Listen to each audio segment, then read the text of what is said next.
So welcome to Northern Powerhouses, our business success stories series of interviews where we discuss with local business leaders their backgrounds, their successes and challenges, and what's really driving them forwards. And this morning I'm delighted to have with us Alan Paget, who's the CEO at Integrated Skills. So Alan, firstly, thank you for coming on board this morning. And if you'd like to introduce yourself and your company to the audience, that would be great.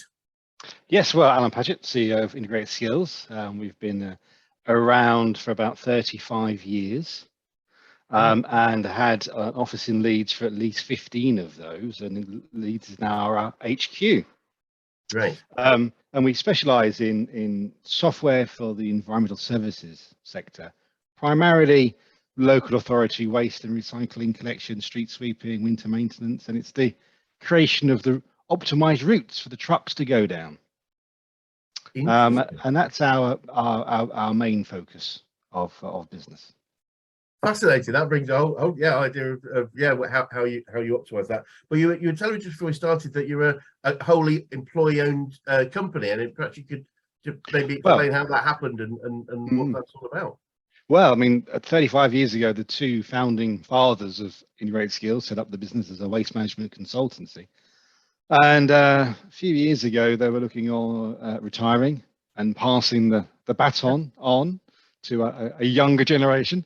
Yep. And we looked at various ways of doing that, typical management buyouts and what have you, external funding. But actually, they struck upon the concept of an employee-owned trust, an EOT. Yeah. There's actually only 1,050 of them in the whole country. Well, the most famous being John Lewis. Yes. They are an employee-owned trust. Yep. And there are various flavors of EOTs, and we're one where actually it's just about 80% of the shares that the two founding fathers, directors, when they sold out, they sold that their entire shareholding to a trust. Yep. So that's about 80% of the shares of the trust, with 20% remaining in private ownership. Yep. Between 4 directors, me being one of them. Yep. So the idea of an employee-owned trust is that the trustee board makes decisions, and there's a phrase to use here, for the good of all employees. Yep. And that means that our decision-making isn't about personal profit. Yep. It's about making sure that the strategic decisions we make are focusing on what's good for everybody in the business. And as a hybrid EOT, that means that we are obliged to involve everyone in our company, which are about 24 of us, by the way. Yeah. It's really small business, 24 of us. Then they have an influence over our strategic decision making. We're not a cooperative. It's not a case where all decisions are made cooperatively. No, there is there's a board, an ISL board, which makes decisions on day-to-day running the business, hiring and firing, that sort of thing. But on the big strategic decisions, we get input from everybody. Brilliant. Fascinating. And how does that happen? I mean, I've got an image of the shareholder meetings would be the equivalent, I would imagine. It's how frequently does that happen? Well, what we do, we have an employee forum. Yeah. And there is regular meetings, at least quarterly, sometimes a bit more, depending on the issues raised and where we are with things, of course. So it's flexible, but at least 4 a year. The forum is run by volunteers from the team. The directors are not involved in that meeting. Interesting. We can suggest ideas ourselves, of course, but we're not involved in that discussion, to allow everybody to feel that they can discuss, whenever. And things that have come up, for example, in the last meetings were interesting. A few ideas were put forward, and there were 2 in particular I thought were quite interesting. One that came back was the possibility of an electric car scheme, not a company car scheme, because we don't have company cars, we don't need them. We don't do enough of that, but actually a way of us administering a high kind of lease scheme of electric cars for employees for their own personal use. Yes. Okay, so that's one thing we think, oh, well, we'll look into that. That's a nice idea. It fits with our ethos as a company in the environmental services sector. Yeah. Very conscious of our own environmental footprint and impact. And allied to that, one of the other suggestions that came out of that meeting was to do a formal carbon footprint assessment of our business. Great. Yeah, so these ideas and others are coming up from the teams, and as a board, we see what we can do and then feedback in the feedback loop. Some of those will come to fruition. Some will be yes, but maybe not now, and some will happen, or some will be rejected. But you know, that's the way we work. That's interesting. It just comes to mind the sort of I think the sort of identity challenge of an individual, because I'm both Yes. In effect you're both my employee and my boss in effect as a yes absolutely. So I can totally get why your place in some of those meetings needs to be either not in the meeting or separate. But that those sorts of challenges don't normally happen, do they? I mean, you might have a few shares in the company you own, perhaps, if you're in a lot, you know, but this is very clear, isn't it? I employ you and I am employed by you. Yes, it is exactly right. My role is very interesting in that sort of. We have when we've only been an EOT since February 2021, so we're still learning our way. Yes. But we had a very good advisor who set it up on a legal basis and status, and we set up some in the sort of shareholder agreement and our employee ownership deed, trust deed. Yep. Set out a way of working, guidelines, and my role is one of I sit on the trustee board as the CEO, because the board itself is a non-trading organization, but I'm in charge of the funding of all the money. I have to make sure that, you know, usual directors' responsibilities are maintained and met, you know, financial, fiscal, you know, sort of thing. But also I've got governance. I have to govern in a certain way, which is for the good of all employees. And that is codified in a way of working, which is really interesting, which is very different from a shareholder limited business. So yes, I have that dual role as well, being, you know. And the other thing, one of the things I've tried to do in the first 12 months of our new status, employee status, ownership status, is try and press upon everybody that they are owners. Yes. Because as you know, every individual is also an owner. They haven't got individual shares, no, but those shares are held in trust on their behalf. Yes. Yeah. So they have got that kind of ownership status, and that's like takes time for team members to get used to, really. And we're still learning. I'm absolutely still learning, which is great. Adjusting the way we do things. It doesn't happen overnight. I can imagine. Absolutely. I mean, it is. Yeah, it's a bit of a quandary at certain points. What hat do I have on right now? And so I'm sure, as you say, that the sort of rules of the game, we would call them, the rules of the game need to be really clear, don't they, about what we do where. Oh, fascinating. That'd be great to learn more about that over time and just see how you're developing. It's something I know, talking to a few businesses that I work with or a few I'm connected with, that they are looking at schemes, for want of a better word, but ways of engaging with their employees. And that's not, I wouldn't say it's one I haven't heard of, but I certainly am not familiar with a business that's done that completely. There is one other, actually, but I think, again, perhaps a slightly different model, but quite similar. Again, I think that's purchasing over time as well. I think that was I'm familiar with. Well, that's also the case with us. When the two founding directors sold their shares into the trust, we didn't have enough money in the bank to pay them all off. So we are actually paying them over a period of time, repayment period. It's great. It's great. Yeah. And the great thing here is the sellers, who are the founding directors, and the team, we have a very good open relationship, Yes. And we're always lucky like that. We were, being a software company, professional services, we've always had quite an open relationship with the management and directors and down to the team. Quite a small company, even though we're spread out across the country as individuals, we've had a good relationship. So that has helped a lot. And culturally, I wouldn't say we've changed significantly.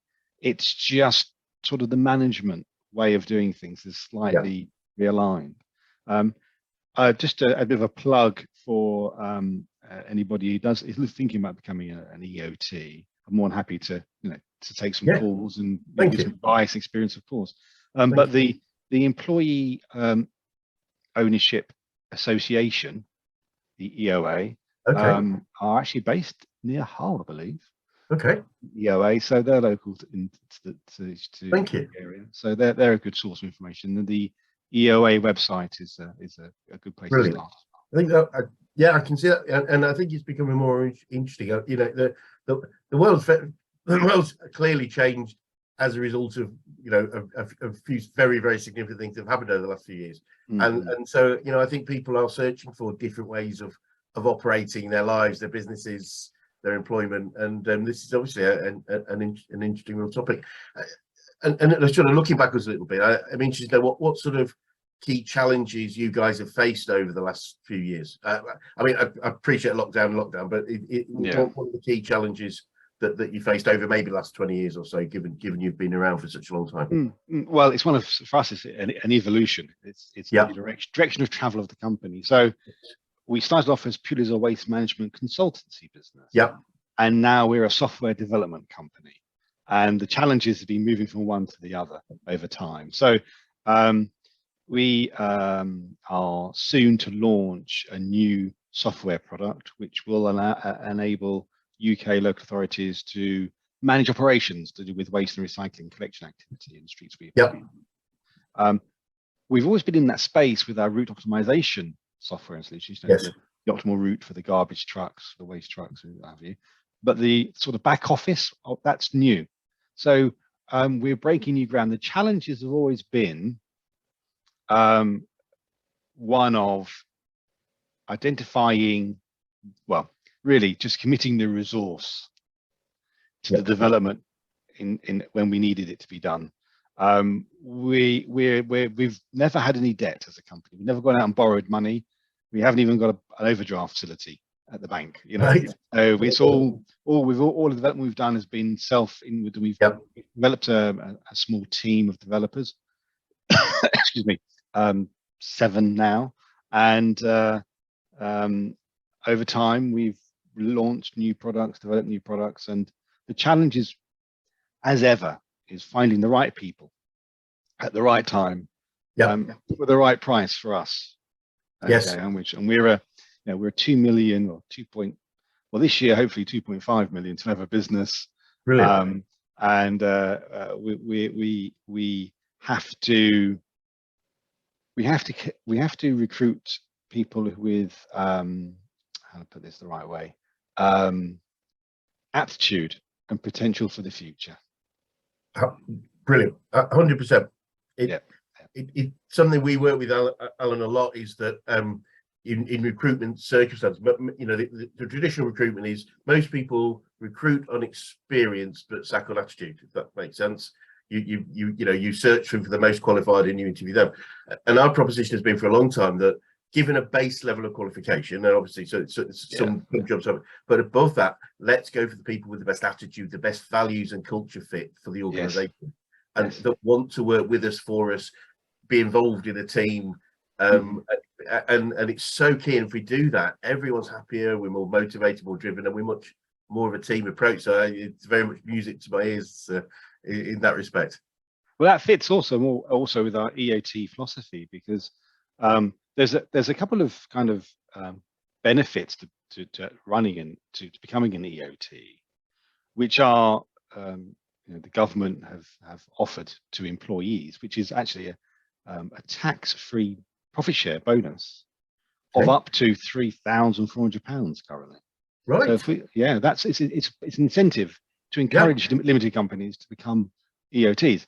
The other one on the other side for sellers, which is very important if you're listening to this and you own a company, you want to sell it, is that when you do sell it under the right circumstances, there's no capital gains tax to pay. Yes. Okay. Yeah.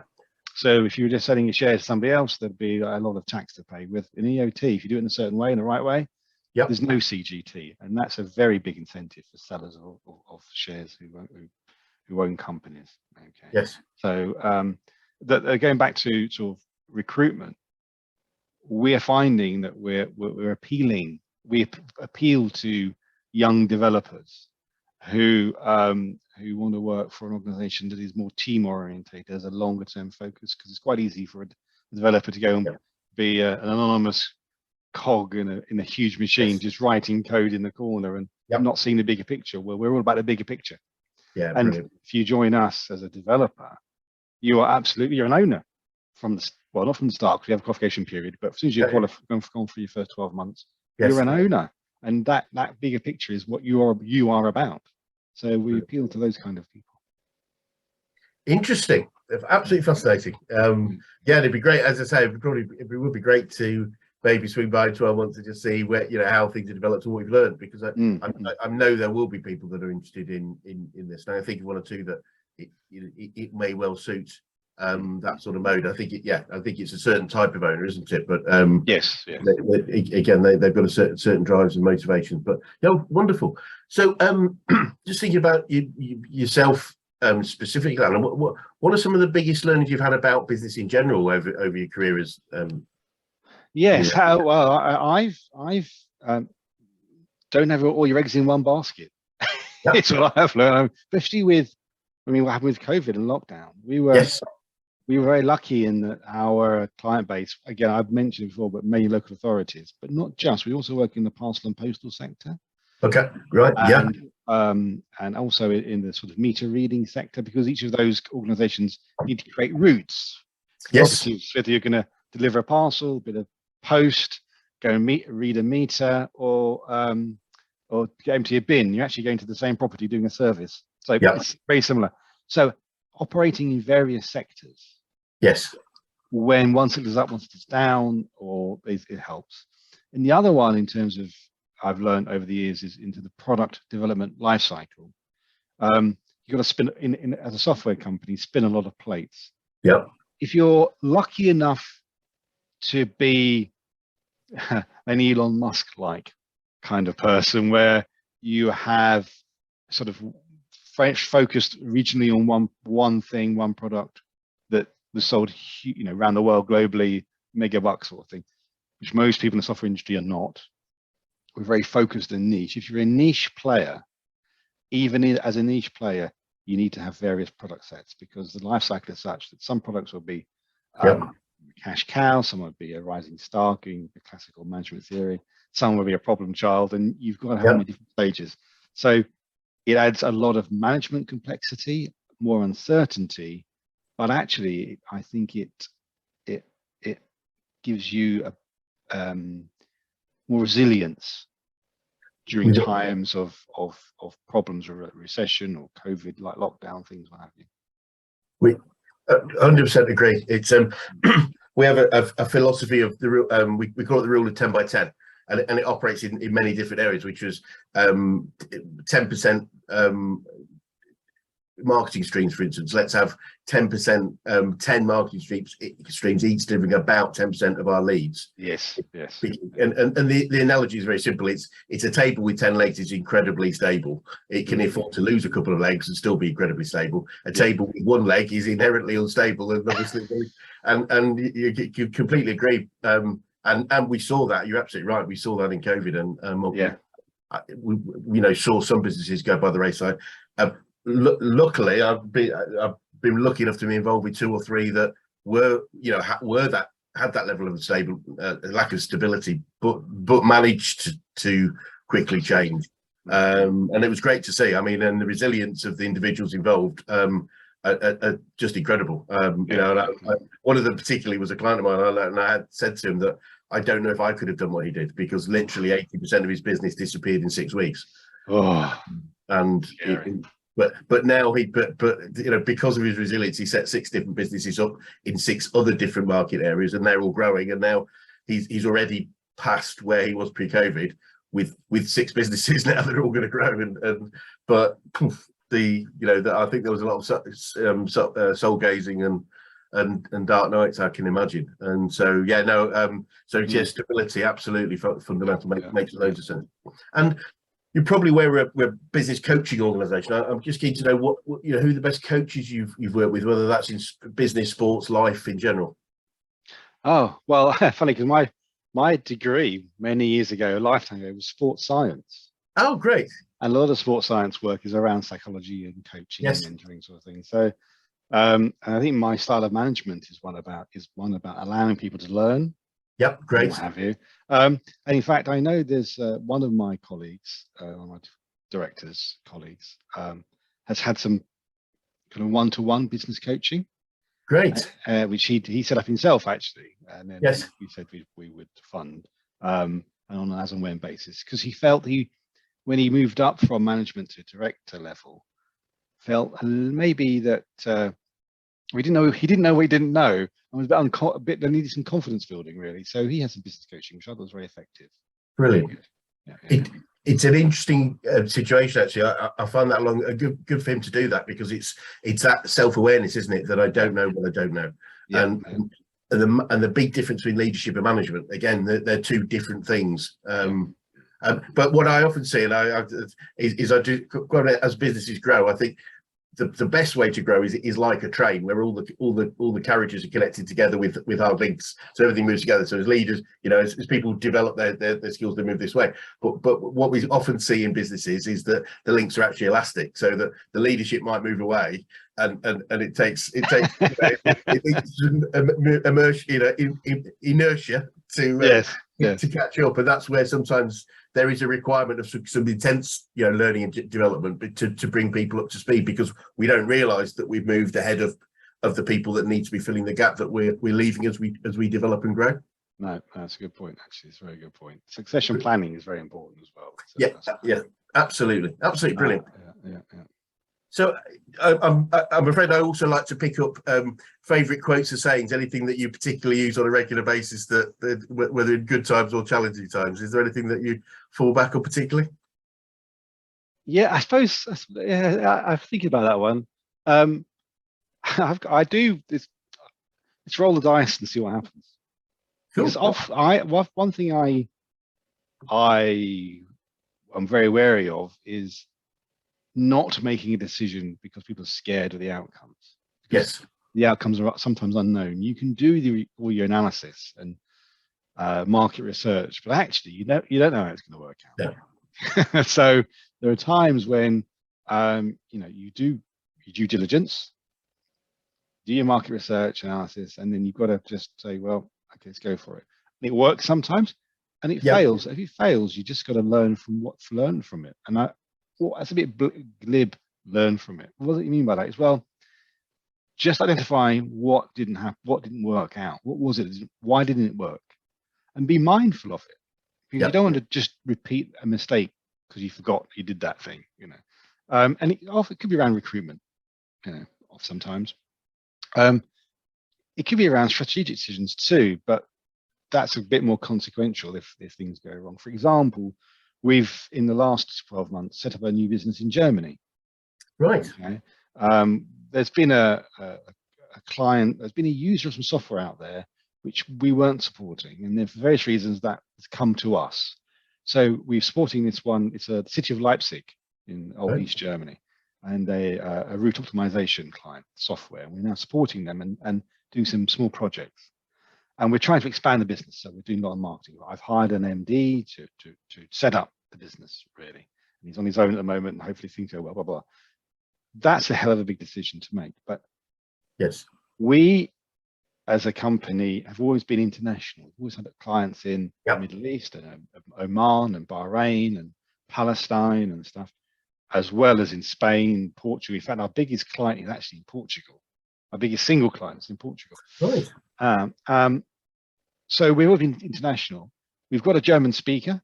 We've got two actually now. We've hired somebody who's English but speaks German too. So it's still a risk. We knew it's a risk. There's no guarantee it's going to work. Of all the best will in the world, conquering the German market is always difficult. Yes. They're very much focused on sort of buying from a German company, which is why we set up a German company with a German national. That was a key element. Right. Yeah. But in essence, what we're selling is an American software with UK services. So we'll see how it goes. But yeah, that was we all knew it was the right thing to do, to try it, because we knew how big the prize was. but we also knew it was a big drain on cash, and it's going to be for 12 to 18 months before we actually get return of our investment. And so it's a tricky, difficult time. But roll the dice, see what happens, because better to try it than not. I think I think that is one of the key factors in successful businesses, is the comfort with the level of risk. Yes. And without it, we tend to not grow. And I've always believed that profit comes with an element of risk, and the lower the risk, the lower the profit in general. And therefore there has to be a balance. And one thing I learned from our founder, Brad Sugar, who's a very, very successful guy, and he told me a long time ago, he said, Chris, I'm as successful as I am because I've made more mistakes than anybody else I know. Yeah, not despite. And it was that willingness, with the right research, with the right thing, to then say, love it, roll the dice, press the button, let's do it and see. And it time and time again, we see success stories are based on people willing to take that risk, as opposed to people that aren't, and that's okay. We're all different in the world, but that's why leaders do need to have that probably significantly higher tolerance to the risks and the outcomes of risks. Otherwise, things don't develop and grow. Interesting, really interesting. What would you say you've learned about yourself as you developed your career, Alan? Patience. That's the number one thing I've learned. Patience, but also because my background has always been sales and marketing first, then sales. Yep. And then sort of management, and then leadership. So, as well as patience, the other thing I'd say is, I was going to say, in sales, it's silence. Yes. It's allow the prospect to say what they want to say, but also that in terms of leadership, is allow people the time to think things through. There's always, possible points of conflict or disagreement and what have you. You've got to allow people to have them. You've got to express it, and you've got to work through it. Yeah, and that's fine. It's not. I don't think a leader's role is to cut it all off and to say no, not that. Don't want to hear that. Don't want to do that. You've got to allow people to express themselves, whether that be disagreements or maybe the conflict. Let it play out. Let it happen, but then manage it. Yes. Yeah, no, that makes perfect sense. It's funnily enough, I used to work with the CEO of a waste management company by coincidence, and I remember patience was one of his challenges, and I set the challenge of a game of in his mind, or he had a little tick sheet of how many questions he could ask before he gave the answer. And for the first 2 or 3 weeks, it was one. It was just, and it was just quite funny because it made him laugh actually. But and it's an interesting example of how making it into a bit of a game lightened, and it became a bit of fun in terms of right. I got to 3. I asked 3 questions. I told them what they should be doing, and that comes to mind. That's very funny. Brilliant. So looking forwards, obviously there's some quite exciting things going on for you guys, but what does the future look like for you guys, and what are the main challenges you face, if any? Well, with this new product we've got, I mentioned earlier on, which is this operational management system for waste and recycling operations in local authorities. We just got our first client signed up to the new product, Basildon Council, Great. London. Okay, and thank you. That's sort of 2 or 3 months we've had that now, and it's a slow rollout of their various modules over the next few months. And to most of our local authority clients are actually in the north of England and in Scotland. So we got like Leeds and Newcastle as clients, and Hull, and we've got like Renfrewshire in Scotland, and Edinburgh and Glasgow and Dundee, and so we've got a few. And it's the big challenge is to convert them to our new platform, and it's a short term 18-month focus, and so long as that happens, we're okay, because our business plan for the next 7 years, which is, remember, paying off those founding fathers who sold their shares to the trust, is the basis of our business plan is selling to our existing clients, our existing optimization clients, this new back office software. So it's absolutely fundamental that comes off, and that's our biggest challenge. Brilliant. Oh, well, very good luck at that. I remember in my first business, we we did something similar with a. I mentioned before we started that I was involved in power generation, but also power trading, and, Yes. and the rules of trading changed quite significantly about 20 years ago. And we got into the marketplace pre-change with software and pre-sold software to the new change, and I know that helping people make that change forward. And it was, it's a different way of operating, but it's a really cool way of operating because you've already got that relationship with your clients, and it's a bit of a no-brainer for them as long as we present it in the right way in general.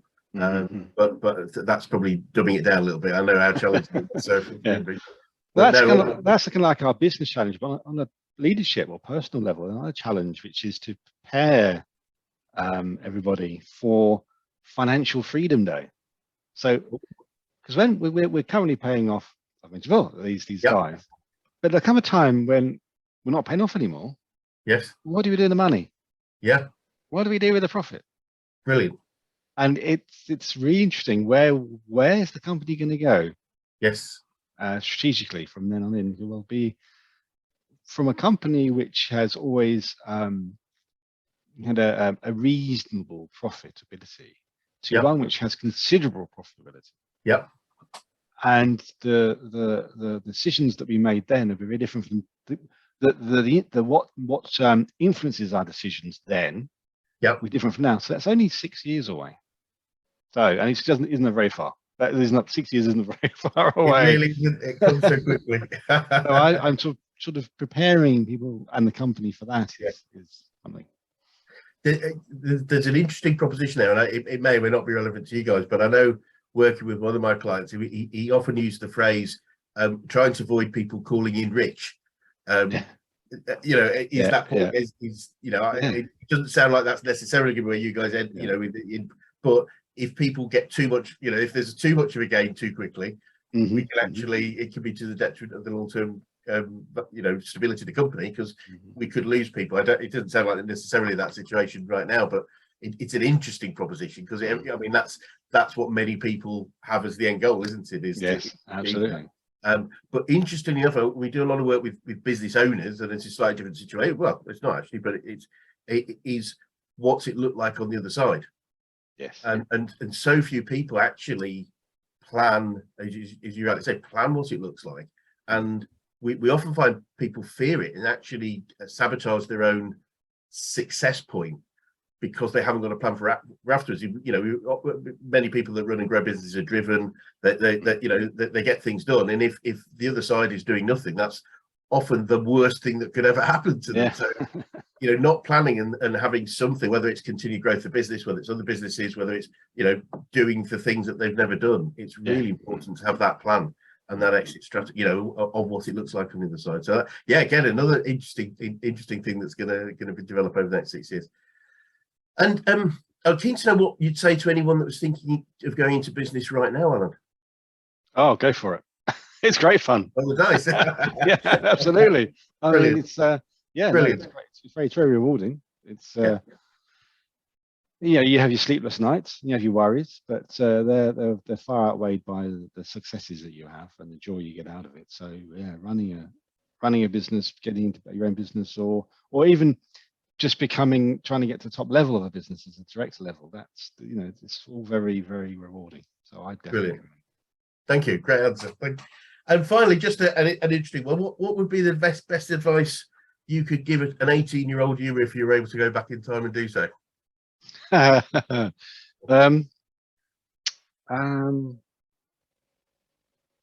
Take more risks. Actually, I mean, I took quite a few, but I take even more. Brilliant. Taking more risks. That's what I suggested myself. Yeah. Lovely. That's fantastic.